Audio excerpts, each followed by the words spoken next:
Hello everybody and welcome back to another Pick'em, Week 16 Pick'em. We are getting down to the home stretch here in the NFL on SVTV. And that being said, I'm Buddy Strange, this is StrangeVoodooTV, and let's just get into this video. First off, the win of the week is going to be the Steelers winning over the Patriots. Are you kidding me? I told you it was going to happen, and it happened. The Steelers always win when they're not supposed to and lose when they're not supposed to. After getting beat by the worst team in the NFL, the Raiders, this past week, they come in and win against one of the best, the Patriots, and I mean, come on. Anyway, the loss of the week is going to be the Rams losing to the Eagles, and Nick Foles showing that he is the magic. Big Dick Nick coming in, getting the Eagles a win. The Rams, oof, that was disappointing. You didn't get Todd Gurley the ball nearly enough. Jared Goff didn't look relaxed or confident in that pocket, and the Eagles were able to get points early and often, and just wasn't the Rams' day. They were looking for a comeback and just fell short of it. Couldn't get there. So, lost the week. Rams. Players of the Week, SVTV's Players of the Week. First off, Offensive Player of the Week is going to be Mike Williams of the Chargers, who had a very impressive week, probably the most successful Mike Williams in the NFL. If you don't know, there's been quite a few Mike Williams, and quite a few of them have not done well, but this time around, Chargers Mike Williams getting a couple scores and the critical 2-point conversion, the wide open 2-point conversion. Very impressive. Alright, the Defensive Player of the Week is going to be DeForest Buckner, who single-handedly wrecked the Seattle offense. Not really, but he was a huge part in them winning that game. May I emphasize that the 49ers won against Seattle. That's crazy. I did not predict that. Woof. Okay, 49ers, I see ya. Anyway, DeForest Buckner, big part of that, 2 sacks and the like.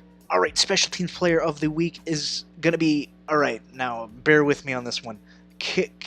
Kayimi, I've never had to say his name. Fairbairn. I've said his last name. I've never said his first name in my life. I've only read it, and I think it's Kaimi Fairbairn. You can correct me down in the comments below with a correct pronunciation, like spell it out. He was perfect in field goals and extra points this past week, and huge in the Texans winning. My second choice was going to be Richie James for that kick return, but you will see him in a second. Instead of giving him the Special Teams Player of the Week, we decided to give him the Play of the Week, so you'll see that here in a second. But before that, we've got the Offensive Rookie of the Week, Jalen Samuels. Okay, Jalen Samuels coming in for James Conner, taking over that running back spot for the time being and dominating the Patriots in this past game. It was a very impressive day for Jalen, both on the ground and through the air. He was just really dominant, and man, the Pittsburgh Steelers are really good at getting those dual threat running backs. I mean, James Conner, Le'Veon Bell, Jalen Samuels, Jerome Bettis. Are you kidding me? No. But anyway, they're really good at picking those guys out, and they got another good one in Jalen Samuels right here. A Jalen Samuels James Conner duo may be coming to a field near you next season, or even during the playoffs. And with the looks of it, Le'Veon Bell, see you later, buddy. Jalen Samuels, Offensive Rookie of the Week. Defensive Rookie of the Week, Minkah Fitzpatrick got himself a pick 6, and it was a very impressive pick 6. It was a 50-yarder pick 6, and yes, there were other candidates just as good, but we had to give it to Minkah Fitzpatrick. He played lights out this past week, even though it was in a losing effort against the Vikings. Now, the Play of the Week, Richie James, take it away, buddy. You have to account for him as a defense, so everybody should be more explosive, more dangerous when he's on the field. Richie James Jr. from the 4-yard line, and a big return for James. He has Janikowski to beat, and Richie James inside the 20, the 10, he will score!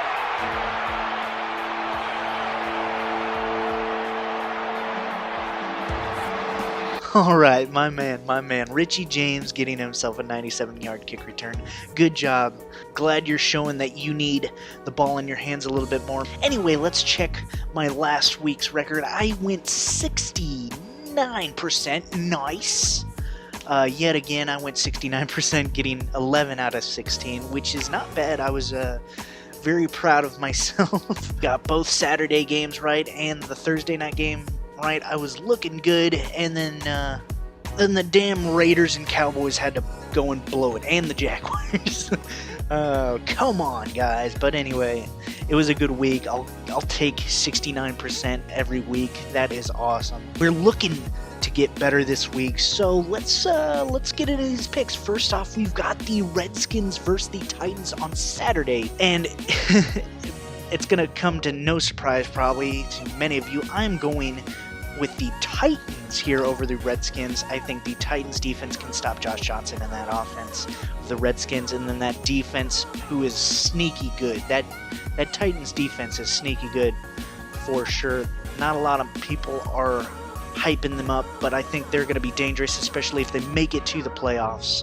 Bad news though, they lost Logan Ryan for the season, but good news, they have Adoree Jackson, Malcolm Butler, and some competent backups, as well as Kevin Byard over the top. I'm saying the Titans win 31-16. All right, next up we've got the Ravens versus the Chargers. Dominant defense right now. Lamar Jackson's looking competent and managing the game for the Ravens, getting them some good chunk plays here and there. He is looking really close to Michael Vick in his run style, and I'm really excited to see that continuing into next season and throughout his whole career. But I think the Chargers are a really complete team. Their defense is getting hot right at the right time. Their offense is really good. Rivers, Mike Williams emerging, and even though Melvin Gordon isn't around right now, and Eckler, they've got some confident backups even without them at running back. I mean, Hunter Henry is doing... Oh, wait. Almost pulled a Stephen A. Smith right there. No, I'm just joking. Anyway, Antonio Gates is doing well. Virgil Green, and backing him up, is doing really well blocking, and even getting into the receiving game a little bit more than he was with the Broncos. And then Tyrell Williams, Keenan Allen, the whole works. They're doing really well. I think the Chargers win 28-24, so it is close. I think the Ravens keep it close, but I do think the Chargers pull it out in the end. All right, now into Sunday football. We've got the Giants versus the Colts. The Colts shutting out the Cowboys this past week. The Giants losing big to the Titans, and I think both those factor into this game. I think the Colts win 24-7, so they don't shut the Giants out, but they do win pretty big over the Giants. I think Saquon Barkley probably can get them a touchdown, where Ezekiel Elliott couldn't. Okay. Anyway, 24-7, Colts. All right, Jaguars versus Dolphins up next. The Jaguars coming off a disappointing loss. D.D. Westbrook tried his best, but it wasn't enough. Cody Kessler couldn't get it done. And the Jaguars defense letting up enough points to lose. The Dolphins getting shut out in the first half pretty much, trying to make a comeback and then utterly failing in the second half too. However, I do think the Dolphins are the better team, the way better team right now, and I think they escape with a win 20-9. I don't know why I said escape. 20-9 is pretty convincing. All right, the Falcons versus the Panthers, a good divisional matchup. However, Cam Newton will not be playing, as they are writing off the season as a bust. But so are the Falcons. However, the Falcons are not sitting Matt Ryan. Okay, I guess it's a stat grab or a, confidence move. Like, Ryan's a leader. He's going to do it. Pretty much an Aaron Rodgers approach. Aaron Rodgers came out and said he's not going to sit the season because he wants to show his guys that he's willing to put in the work even when it doesn't matter, which is, respectable. I can respect that. And that is the reason why I think the Falcons will win. Just the quarterback situation and the offense in general. I think the Falcons win 26-14 in Carolina. And no offense to Taylor Heineke, but I don't think he'll be able to do it even against that hurt Falcons defense. All right, an interesting one: the Bengals versus the Browns. The Browns are hot. They are still in the playoff race, just barely. Just just barely, but they're looking still to get in. The Bengals are out. And I think just for that simple fact, I think the Browns have more to lose, and I think they don't lose it here. I think they win it here against the Bengals, and I think they lose 28-10 to the Browns. All right, the Buccaneers versus the Cowboys. Bucks coming off a loss to the Ravens. The Cowboys. Yeah, they're coming off major defeat, and I don't think they come in here and take that lightly, especially in the place that Jerry built, Jerry's Dome. I think the Cowboys coming away with a win here at home. I think the Cowboys beat the Bucks 21-18, so it's going to be close. I think the Buccaneers keep it close. I think more than that, the Cowboys struggle more than the Buccaneers do really good, but I think the Cowboys do pull it out with Ezekiel Elliott getting, 141 yards or so rushing and maybe a couple scores. They return home with a win. All right, the Vikings versus the Lions could be an upset game for the Vikings. The Lions have been playing competitively against their NFC North opponents, their division rivals this year, and outside of that, not really, aside from the Patriots win. But I do think the Vikings come into Detroit and beat them. I think their defense is a little too much for Matthew Stafford, and Kerryon Johnson will not be playing the rest of the season, so that is not good news for the Lions, but he should be healthy and ready to go next season, which, looking towards the future is really good because he has been their best back in a long time.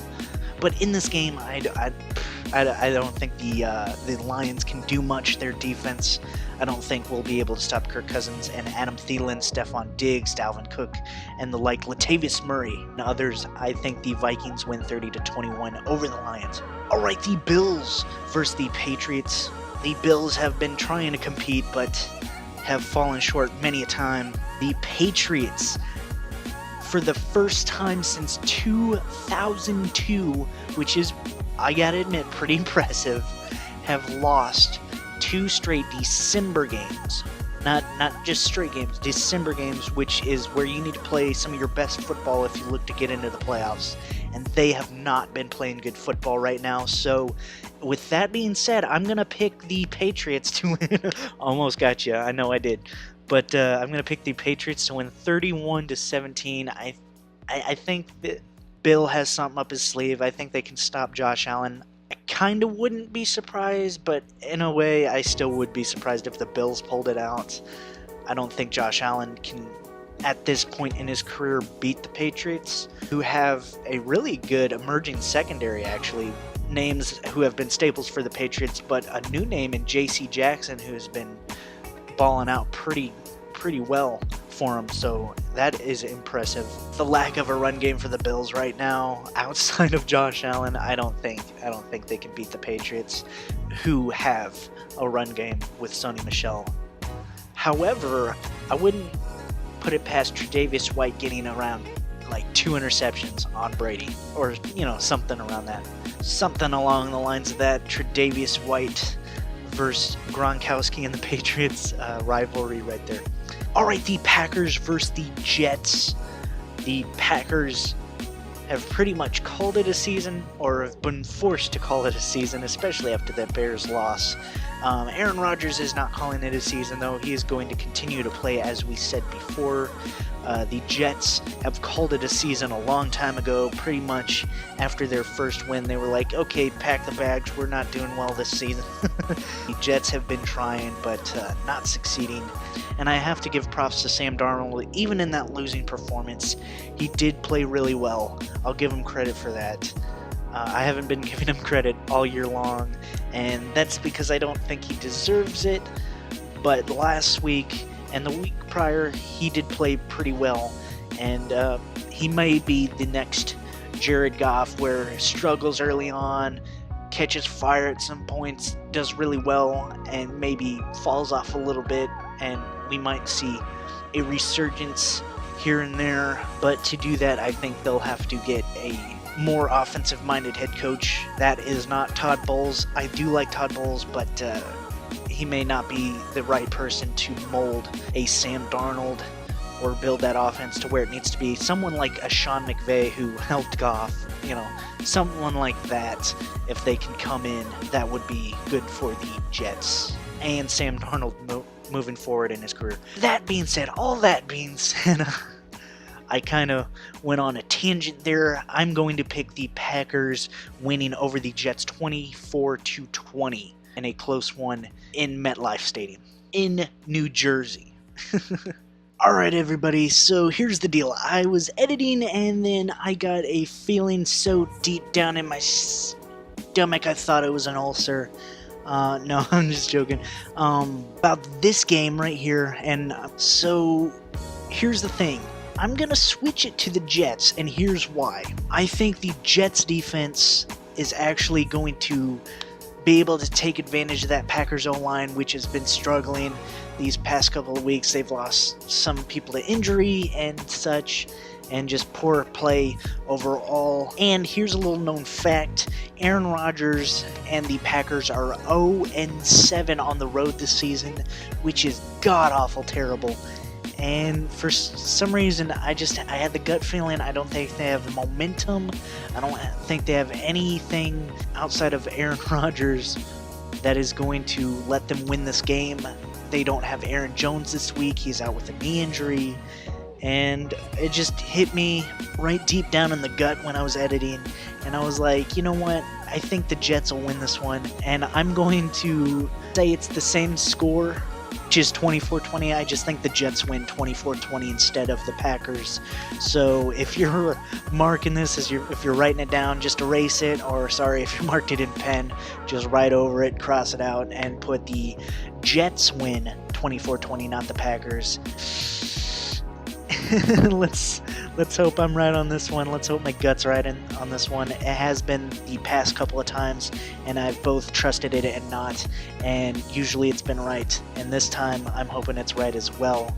Anyway, the Texans versus the Eagles up next. This one I pretty much almost had to do eeny, meeny, miny, mo, or go to a spinning wheel and just throw a dart and see where it landed, because I think right now, not in record, but in terms of the Eagles coming off a big win against the Rams, the Texans coming off a win as well, and it is not easy to play in Philly, especially coming from Texas, I would imagine, and especially with the quarterback who is more likely to run and scramble than really stay in the pocket. However, he has made advances in his pocket presence and in his pocket passing since his injury. I mean, that's going to be, I would not be, really would not be surprised if the Eagles win, and I will totally understand if they do, but I think the Texans win 27-14. Alright, the Rams versus the Cardinals, and I mean, this could be another Raiders-Steelers situation. The Rams have been kind of on the downturn a little bit. Goff has not been playing as good, and he hasn't been receiving as many carries as he was earlier in the season, and I think that might be due to the fact that they want to kind of keep him fresh for the playoffs, or as fresh as possible, so they're kind of lightening the load, knowing that they have the playoffs in the bag. But they have to be careful if they don't want to lose a first-round bye and that second seed to the Bears. So I don't think they're playing games. I think they're going to go out there to win. I think they give Gurley the ball. I think they just pretty much dominate the Cardinals and Josh Rosen, who has been playing very, very poorly this season. But I don't think that's all his fault. But, I mean, there's some throws that you just don't make. You just don't do it, and he's doing it. Anyway, I think the Rams win 40-13. I think they're done messing around.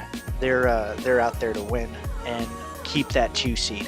All right, the Bears versus the 49ers, and the 49ers are looking to spoil a lot of playoff teams. They just did this past week, winning against Seattle, which was huge to the playoff race. However, I don't think they win this week. I think the Bears go on the road, and this just show again how dominant their defense is. They've shut down offensives time and time again this season, and I think they do it again here. Nick Mullins, as great as he is, I don't think has seen a defense as dominant as this Bears defense, and I don't see him making too many big plays to help them win. I think the Bears win 28-17 over the 49ers. All right, these Steelers versus these Saints. This is actually a really, really good one, and I know what you're thinking. Hey, buddy, you said the Steelers win in games that they should lose, and you're right on that. And they should lose this game, and that is why I'm going to pick the Saints, because I don't think the Saints are going to lose this game.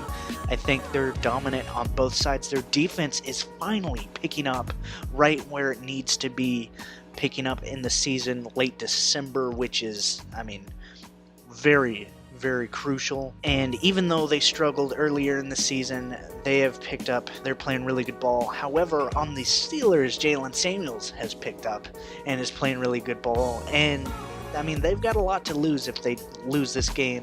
And with that being said, I still think they lose in a, I mean, really try-hard effort, but all for naught in the end, as the Saints, I think, will win 37-28 over the Steelers. All right, yet another good game, the Chiefs versus the Seahawks. The Seahawks, I predict, will give Mahomes and the Chiefs, I mean, trouble out the wazoo. I think that defense is doing pretty well for themselves, despite not having a lot of their key players that they used to have, i.e. Michael Bennett, Richard Sherman, and most importantly, Cam Chancellor. However, they still have Bobby Wagner, who's playing at, like, really, really good ball. One of the most impressive seasons I've seen out of a middle linebacker as of recent, and he's playing really good ball. And on the other side, the Chiefs defense they're struggling outside of D Ford and Chris Jones. Chris Jones, if he gets a sack on Russell Wilson, he'll hold a record, the record of most consecutive sack games held by Simon Fletcher and DeMarcus Ware, which is really impressive, that being 10 games. Right now he is tied with them. There's that. D Ford and Chris Jones on their defense, and I guess Eric Berry's back, which is big too. I can see him kind of struggling, but not too badly, because he's a superstar. He's a pro. He knows what he's doing. I think it's going to be really close, but I think the Chiefs edge out the Seahawks 24-23. Let me just select it. Almost forgot to select it. All right. Now, Monday Night Football, we've got the Broncos versus the Raiders. The Broncos have been losing, and the Raiders have looked god-awful, but guess what? They signed Nathan Peterman to their practice squad. Yeah, the Raiders have actually signed Nathan Peterman, which is not a joke. You know, John Gruden and Nathan Peterman, the two best people in the NFL at getting picks. And Nathan Peterman has gone on record as saying, "I'm the best decision this team has ever made. Ever made." That's what Nathan Peterman says. And, you know, looking at John Gruden's recent track record on decisions, he might not be too far off. Might not be too far off there. But, no, Nathan Peterman, you know what? I'm glad he's on a team. I hope he does get better as a player and finds himself a backup role on the Raiders or, you know, somewhere else, finds a home. But John Gruden has gone out of his way to say that he loves Nathan Peterman and compared him to Andy Dalton, which if I were Andy Dalton, I'd be a little mad about that. But jokes aside, I do hope Nathan Peterman has a good and lengthy career, maybe like a Charlie Whitehurst, where he just goes around and helps teams when they need him and backs up for the various quarterbacks. But anyway, I do think the Broncos win this Monday night game 21-13 in Oakland. I would not be surprised if the Raiders pull this one out, because they play the Broncos tough every time they play them, and they play them even tougher in Oakland usually. But I do think the Broncos will win this game, being that I strongly believe, as bad as they are, that they are the way better team. Alright everybody, that is going to do it for us here today. I hope you enjoyed this video. If you did, hit that like button. If you haven't already, hit that subscribe button as we scroll through these picks. If you missed one, here they are. Comment anything down below on these picks. I would love to hear your opinion on what you think were good picks, what you agree on, what you disagree on. I would love to hear your opinion in the comments down below, so just feel free to throw a comment my way. But that being said, as always, I'm Buddy Strange. This is Strange Voodoo TV. Keep it strange, people. I'll see you in the next one. Shit. And peace. Peace out.